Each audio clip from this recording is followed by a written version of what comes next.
बोलिए श्री सतगुरु महाराज की जय। सतगुरु धनीदेव चंद्र जी महाराज की जय। महामती श्री भावनाथ प्यारे की जय।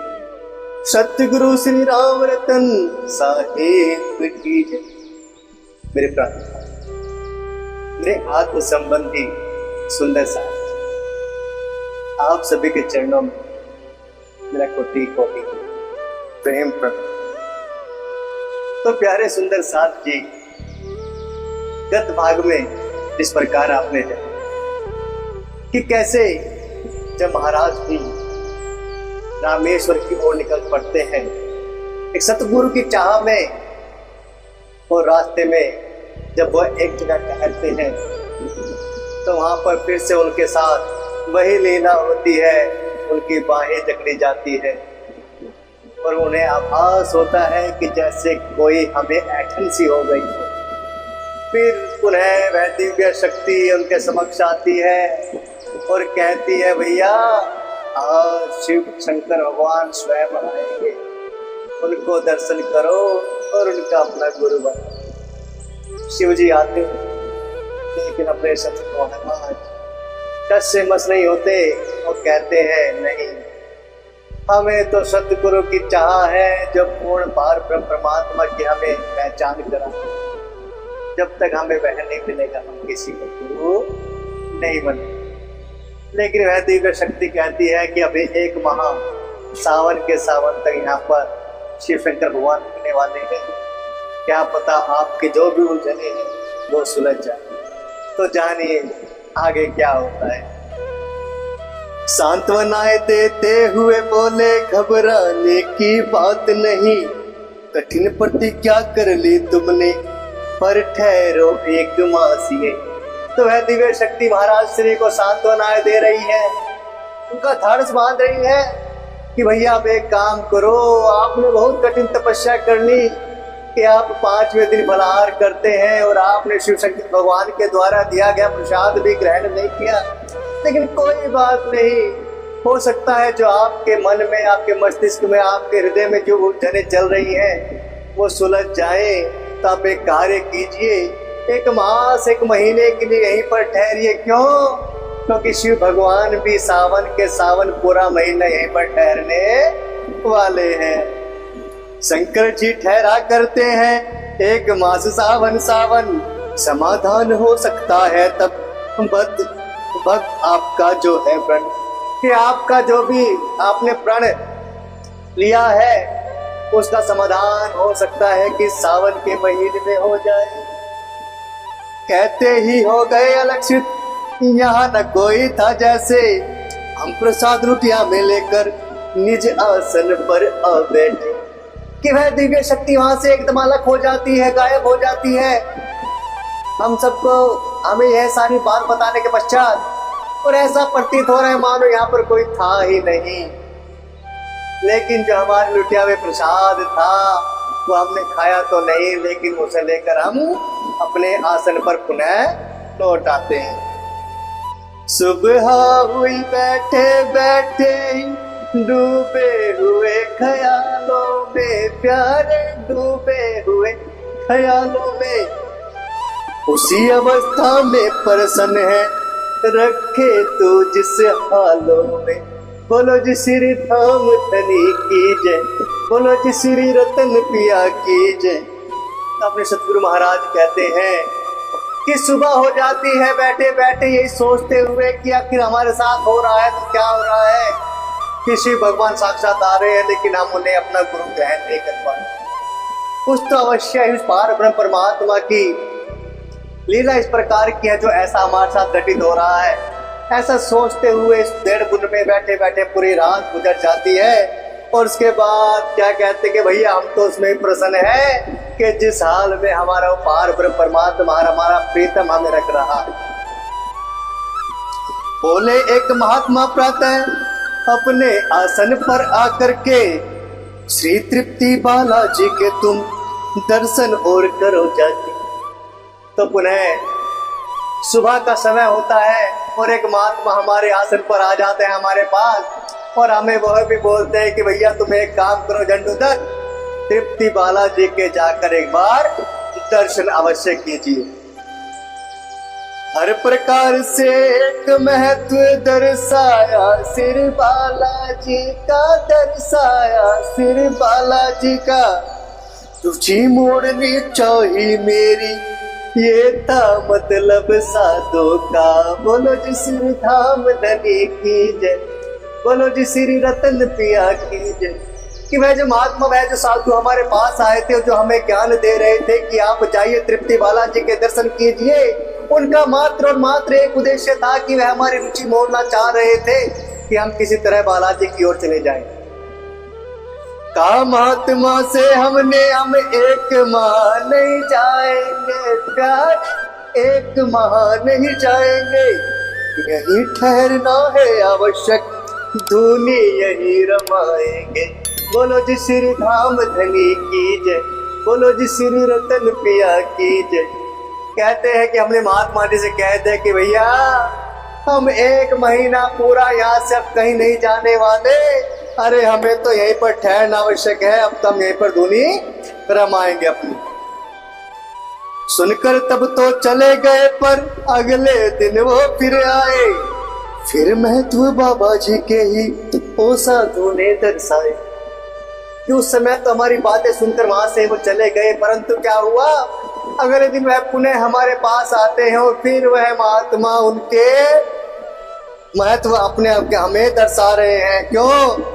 कथा पूर्व की शुरू हुई, फिर बात बात पर बालाजी अति महत्व होकर विभोर दर्शाते आकर बाबा जी के। पुनः वह महात्मा हमें बालाजी की ओर प्रेरित करना चाह रहे हैं कि हम किसी न किसी तरह, किसी न किसी प्रकार बालाजी में अपनी रुचि लगाएं और वह पुनः उनके कथा हमारे समक्ष बखान करते हैं और हमें वह बात बात पर बालाजी की बातें बता रहे हैं।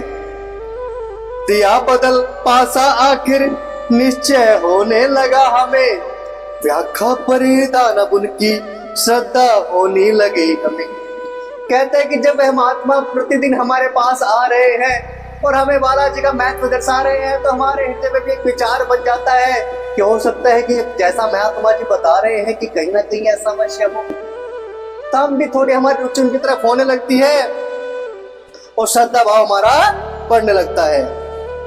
अब विचार बन गए हमारे बालाजी की यात्रा के, परिवर्तन आया अपने में वृद्ध साधु की व्याख्या से। कि देखो उन साधु महात्मा ने बालाजी के प्रति इतनी व्याख्या हमारे समक्ष की, तो उनकी बातों को जानकर हमारे अंदर थोड़ा बहुत परिवर्तन आने लगा। तो हमारा फिर मन क्या कहा कि चलो बालाजी की यात्रा पर निकल पड़ते हैं। प्रातः ही प्रस्थान किया, हिमगिरी से वाल्टियर पहुंचे,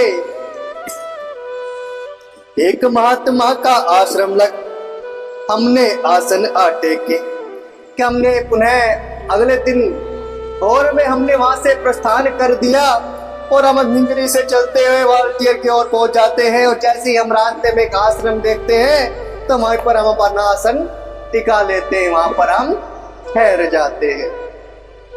एक बरामदे में से साधु और बहुत थे पड़े हुए, कुछ के आसन लगे पड़े थे, कुछ के थे वहां धरे हुए। कि उस कुटिया में, उस आश्रम में एक बरामदा था, जिस बरामदे में और भी साधु पड़े हुए थे।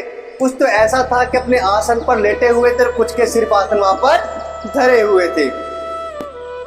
जगह बैठने योग्य देख के आसन अपना लगा लिया, सदा बैठकर ही अपने ने जहां गए विश्राम किया।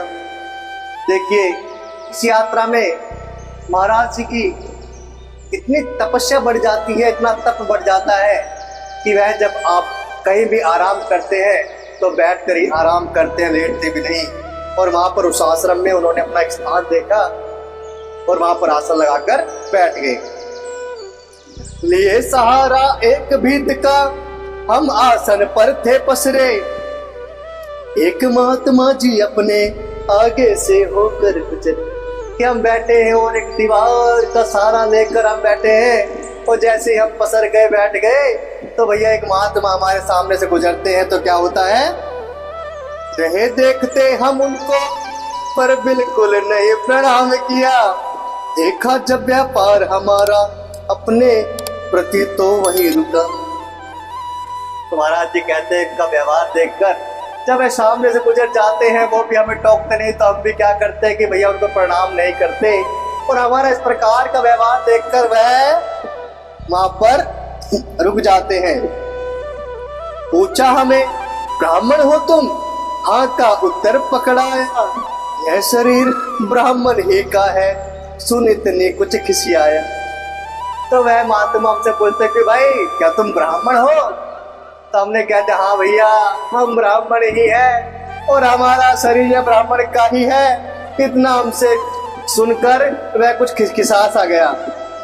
आप ब्राह्मण कौन जो सन्यासी को प्रणाम नहीं, है सर्वथा अनादर अपना गुरुओं का सम्मान नहीं।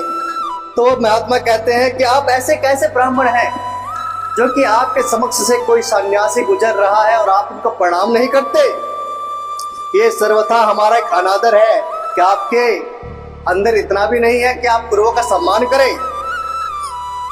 जगत गुरु ब्राह्मण होते हैं, ब्राह्मण गुरु सन्यासी, शास्त्रों में गर्भित है ऐसा, सन्यासी गुरु अविनाशी।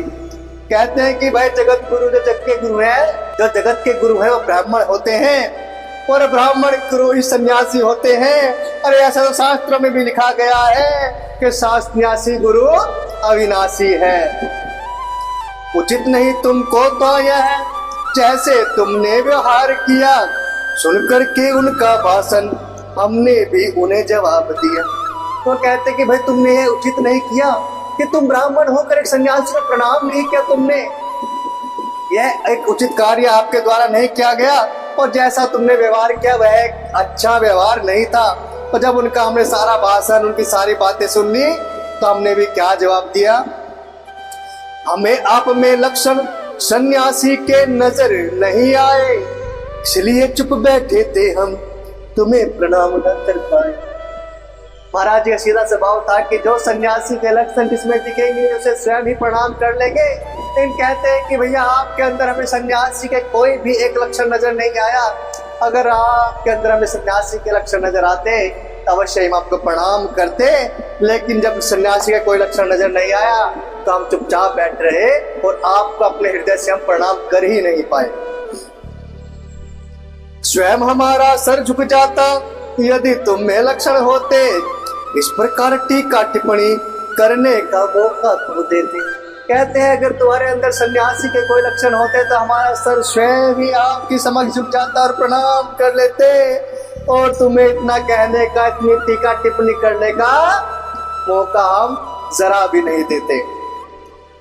कुछ खिसिया नासा हो करके वह फिर हमसे यूं बोला, तो आज हमें पहले सन्यासी के लक्षण बतला। वह कुछ हमसे चिड़चिड़ा सा गया और चिड़चिड़ा कर वो हमसे क्या कहता है कि भाई अच्छा ऐसी बात है तो एक काम कर, पहले तू आज हमें सन्यासी के लक्षण ही बतला दे। और गीता में लिखा क्या, काम्याणम कर्मनश्यम सन्यास बल्यो विदो, कि ये लक्षण सन्यासी के हैं जो गीता में बतलाए हैं। आप हमें इस लक्षण के बिल्कुल भी नजर नहीं आए। तो कहते हैं कि इस प्रकार के लक्षण है जो गीता में बताए गए हैं सन्यासी के, लेकिन आपके अंदर एक भी लक्षण ऐसा नजर नहीं आया। क्या लक्षण, कि कर्म परिवर्तन वे सन्यासी यह व्यवहार असंगत है, टाट और पश्मीने का मेल कौन सी संगत है, कि वेश का सन्यासी का वेश धारण करके आप कर्म प्रवृत्ति में हो तो इस प्रकार का कोई लक्षण सन्यासी का नहीं होता और ऐसा व्यवहार सन्यासी के लिए असंगत है। अगर सन्यासी है तो वह अपने कार्यभार कर्म को छोड़कर सिर्फ प्रभु आराधना में रहेगा, लेकिन आप तो लगता है कि आप तो कर्म प्रवर्तक भी हैं, लेकिन सिर्फ और सिर्फ वे सन्यासी का धारण किए हुए हैं। ये मानिए एक टाट और पश्मीने का क्या तुम्हें लगता है कहीं मेल होगा? अरे पश्मीना क्या है और टाट क्या है, उनमें बहुत अंतर होता है।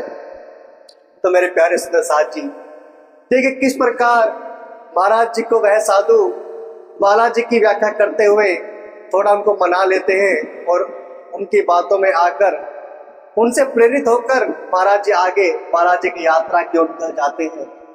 और फिर वहां पर जब आश्रम में टिकते हैं तो सन्यासी को प्रणाम न करने के पश्चात किस प्रकार का उनके आपस में वाद विवाद होता है। और महाराज जी उन्हें सन्यासी का लक्षण बताते हैं और कहते हैं कि भैया तुम्हारे अंदर ऐसा कोई भी लक्षण नहीं। तो आगे जानिए क्या वार्तालाप इन दोनों के बीच होता है। आगे जानने के लिए देखे अगला भाग। तब तक के लिए मेरे प्राणनाथ मेरे आत्म संबंधी सुंदर साथ जी, आप सभी के चरणों में मेरा कोटान कोट प्रेम प्रणाम।